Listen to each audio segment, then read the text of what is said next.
Welcome to Golden Mastermind Seminars Radio with your host, Jeffrey Combs.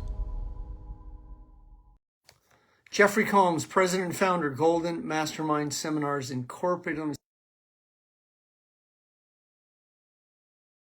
A little light there on the camera. So good to see you here. Jeffery Combs, President and Founder, Golden Mastermind Seminars Incorporated.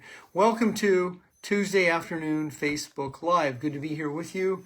We are in the middle of October. It is October 18th. We are 1 week out from this call right here. Healing and recovery from narcissistic personalities. That is 1 week from tonight. I will begin a 4-week Zoom training, and that will be over an 8-week period. I've decided to do it 1 half hour every 2 weeks. So that will begin on October 25th. Good afternoon, Matthew. Where are you today, Matthew? Are you in a truck traveling?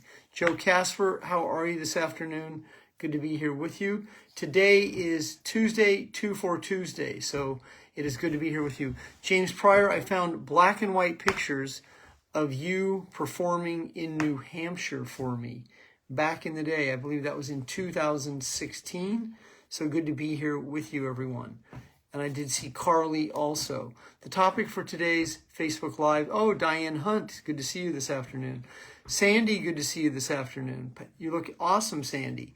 Eugenie Rose. So the topic for today's Facebook Live is letting go is a skill, and there's a certain skill to letting go. Now, those of you who have coached with me for years, many of you began learning that, and some of you have next leveled that, and I'm honored to be here with you. So in the skill of letting go, there's an energy that you learn to live in letting go. So it's an affirmation. You begin to affirm that I'm always letting go. John Falcone, good to have you here this afternoon. And Eugenie in Canada says, good day. Aaron, good to see you this afternoon. So many of you I have coached for years, and you have learned, and then you went on to teach it even further to yourself, that letting go is a skill. It is a specific skill that when mastered, your affirmation becomes, I'm always letting go. Roseanne Alvarado Moreno is here today for the first time. Roseanne was referred to me by a long-term client, Ryan Morris. I was Ryan Morris's coach. Roseanne, Ryan hired me in 2008 when he was 25 years old. So that is awesome that you are here today. So Ryan suggested you reach out to me, and I reached out to you. So everyone say hello to Roseanne in Austin, Texas. Diane, so good to see you. Yes, James, that was Boston Logan Airport Hilton. I remember that like yesterday. That is awesome. So, and Cole, good to see you this afternoon. So the topic for today's Facebook Live is the skill of letting go. I've been teaching this skill for more than 30 years. I started letting go when I became clean and sober on December 18th, 1988. That is my sober day, and here is my 1-year chip day. That is December 18th, 1989. Now, in letting go, and I'll give you a little lore of letting go. So letting go for me started out with a bumper sticker that said, let go and let God. That is 12-step AA culture, let go and let God. And that in the power of prayer is also a way to let go. However, to next level letting go so that you can transcend consciousness. And I was coaching one of my clients, Brittany, earlier today, and I was saying to Brittany, and I will say this to all my top tier producers, that you can't produce yourself to transcending consciousness. Production does not equal transcending, because you can produce yourself into the law of the lid, and the law of the lid means you can't outproduce this situation.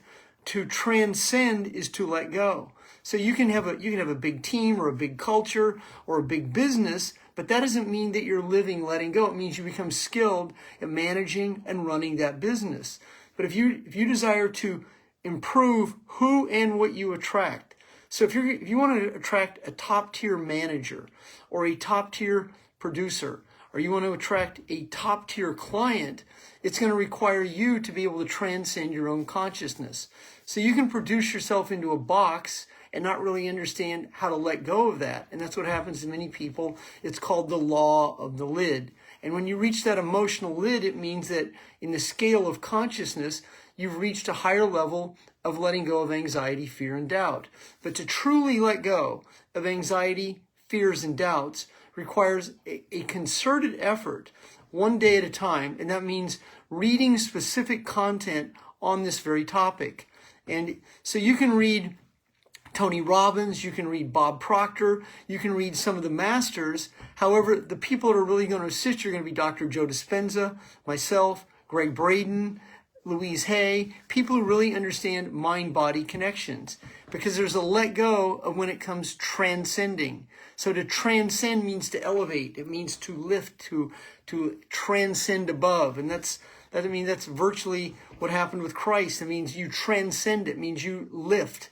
You lift yourself. You elevate. You're able to elevate yourself. That starts with a breath.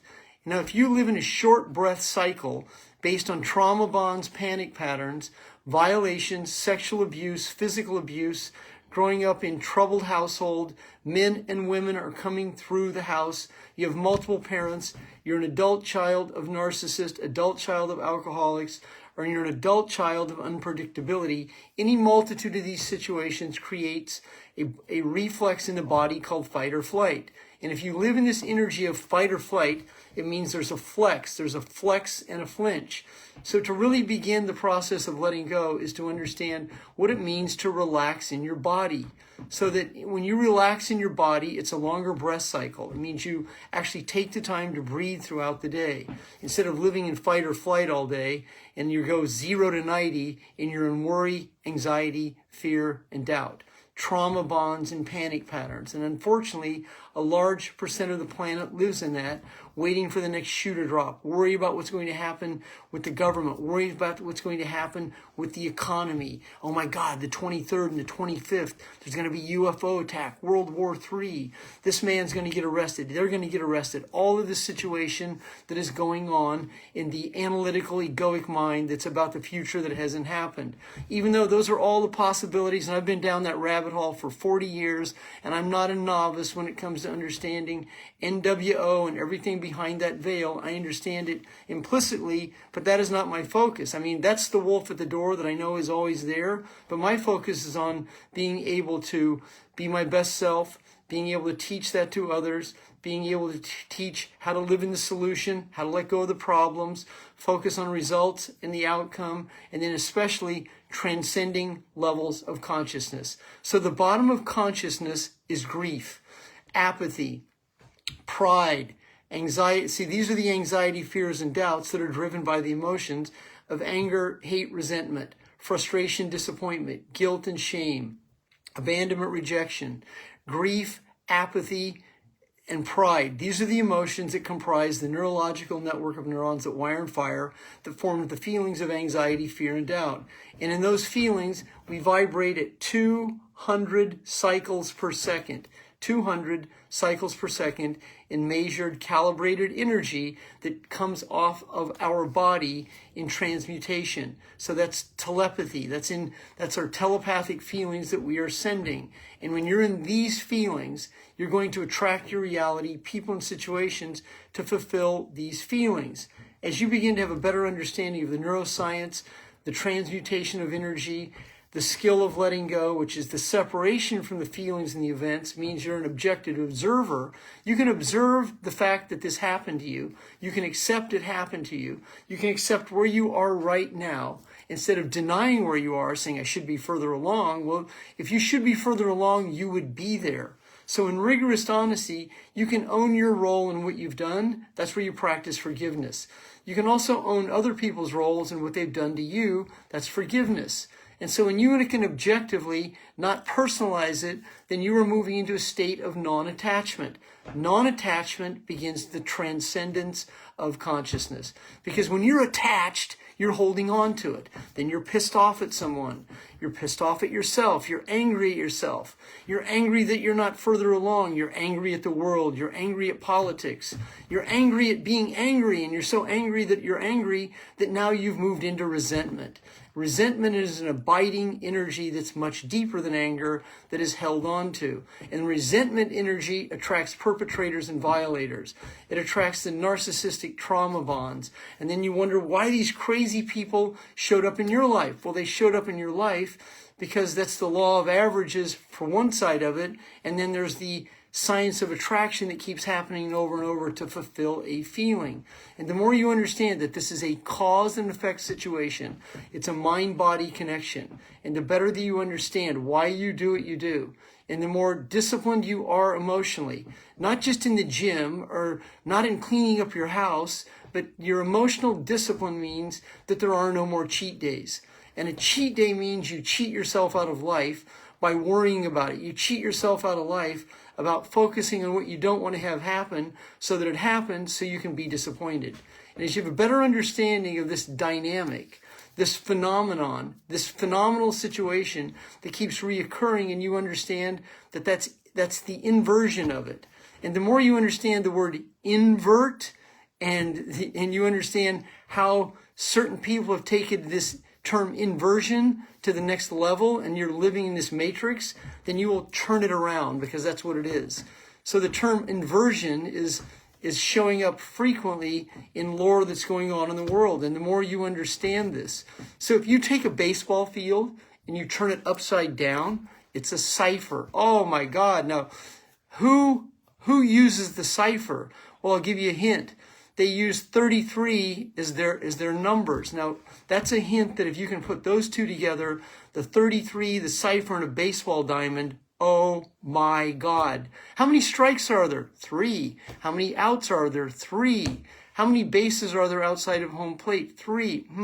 Now turn the field around, that's a cipher. See, it's like this. That's inversion. Now, when you start to understand so much of what you've been converted is fuck, this is inverted. I've been taught upside down. Oh my God. As you start to have a better understanding of this, you can step out of this matrix. You can stop playing this game of I'm not good enough. The minute you understand that the greatest lie you've been told is that you're not good enough, you can begin the healing, recovery, the transcending, the letting go process, because you are no longer the mind-body connection to the events that shape the feelings. And as you start to understand this, then you can start to become the person that you are capable of. So this was the syllabus for today's call. I write these out about a month in advance. So it said letting go is a skill. That means it's a reflex, and you begin to practice that skill of letting go. So when you feel angry, when you feel frustrated, when you feel disappointed, you accept that feeling right there, and you breathe into it, and you let it go right there, OC, on command. And there's no, yeah, but, that's difficult, that's hard. That's your ego that wants to talk you out of being your best self. Because your ego does not want you to leave that which is familiar. The ego is the lower self with a lowercase s that's driven by anxiety, fear, and doubt. So when someone says to me, I don't fear success, I fear failing, or someone says, I don't fear failing, I fear success, my question is, what's the difference? And it's not really success or failing that people fear. It's actually worry. And worry is a control issue. And what people are really worried about is not fear of success or fear of failure. They're worried about the responsibility of either one of them. Because there's a responsibility in changing, and that means respondability.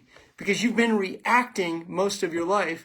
You've been reacting to the news, to the symbology, to the signs, to the hidden messages, to the food that you eat, the homogenized food, the GMOs, the trans fat that we eat, and all of these signs and symbolism and commercial advertising and the Taco Bells and what goes on at the halftime of Super Bowl games, and you go to a stadium and it has all these signs and symbols on it, and you're just sitting there eating ice cream going, oh my God, this is a great game. It's in an inverted diamond. Oh my God, this is so good. There's 3 outs and there's three. I mean, once you understand this, you go, oh my God, I'm choosing not to play this game anymore.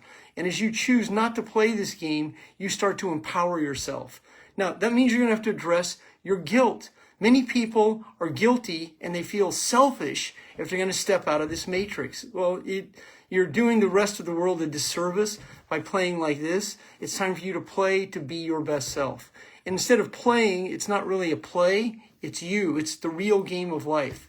I read a book in 1991 called The Game of Life and How to Play It.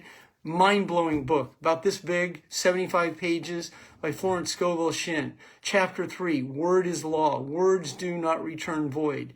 And see, that's clarity. When you're clear in your communication style, you will attract your reality, people, and situations that will show up in a different way than they've ever shown up for you. It's going to be your responsibility, the ability to respond, to witness, participate, see, actualize, and put into practical application these new skills that you are learning. So if you want to have more and be more, then it's going to be important that you learn a new set of skills that were out of that matrix, that were out of the educational system, that's in a whole different level of science, a different level of medicine, and you move into a much more holistic, homeopathic approach to living your life by design on your terms and your time frame.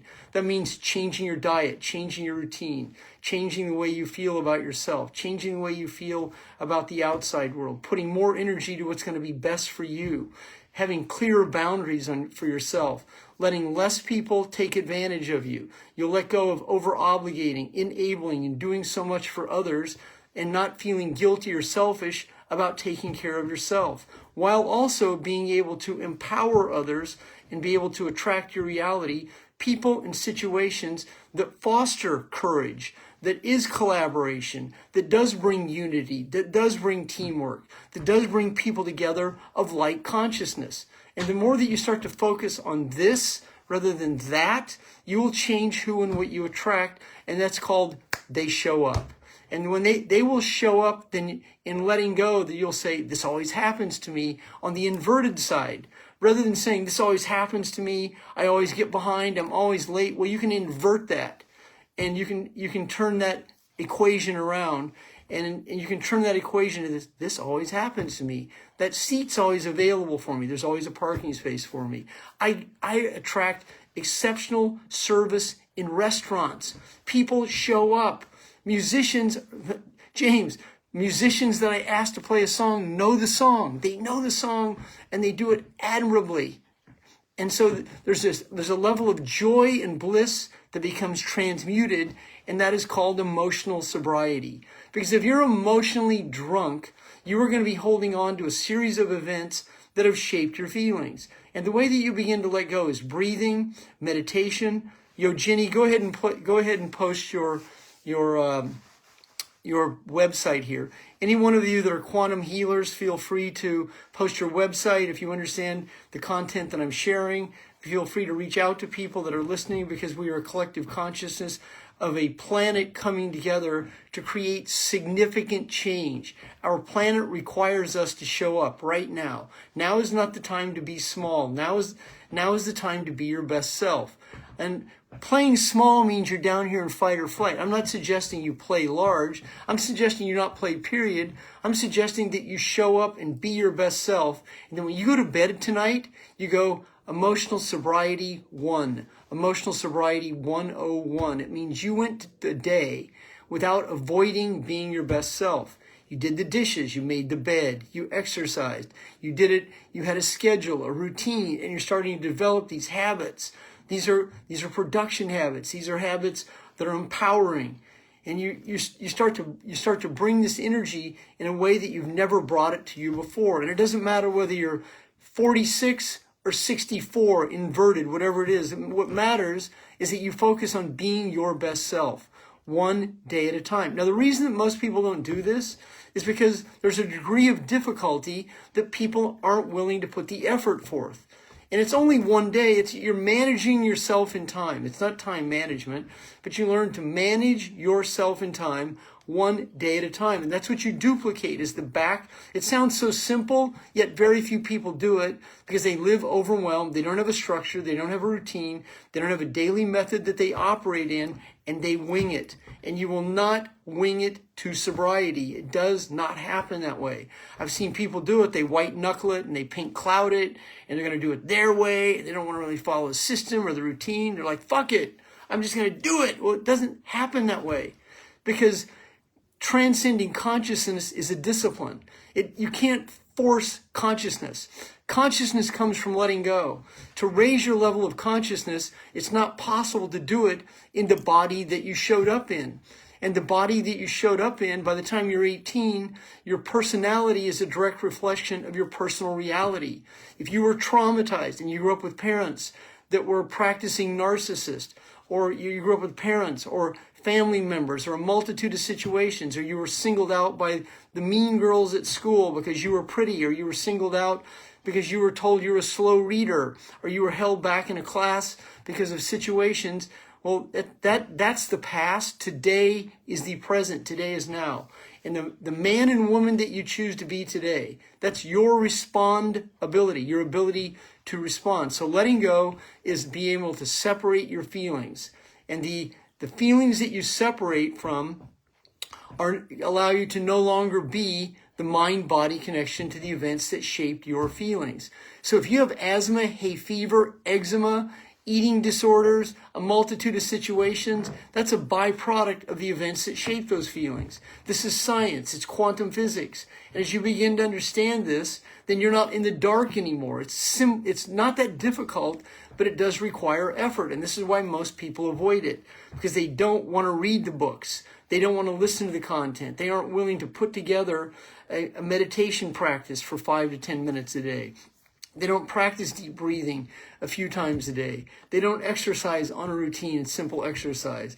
They don't want to give up fast food in other situations. They don't want to give up chronic debting in other situations. They don't want to give up their toxic friends. They don't want to give up going to the happy hours in other situations, because who would I be if I was alone? That's what many people say. Well, you would be yourself. That's who you'd be. And if you're comfortable with yourself, you can be alone because you're not dependent upon anyone when you transcend consciousness. There is no dependency, because as you transcend anxiety, fear, and doubt, you're so comfortable with yourself and so humble with yourself that you can't be rejected, you can't be violated, and you can't be humiliated. True humility cannot be humiliated when you understand that. So someone can say something that's mean to you, and you're able to acknowledge it and breathe, release, and let it go. And understand that that has something to do with them, not specifically you. And you can forgive and pray for that person and let go and walk away from it without holding on to it and taking it into your bed. And then you wake up with a headache and your neck's out of place in C1 and C2 because you were clenching on your teeth because someone pissed you off today. When you can let go of that on command like that, that is always letting go. And when you are always letting go, you are letting go. Letting go is a separation between the feelings and the events that shape them. If you're new and you're watching this content today, I offer free 20-minute coaching sessions for first-time callers who are serious about finding out what coaching with me would be like. So I offer free 20-minute coaching sessions. If you'd like to receive one, feel free to go into my Facebook Messenger and send me a message.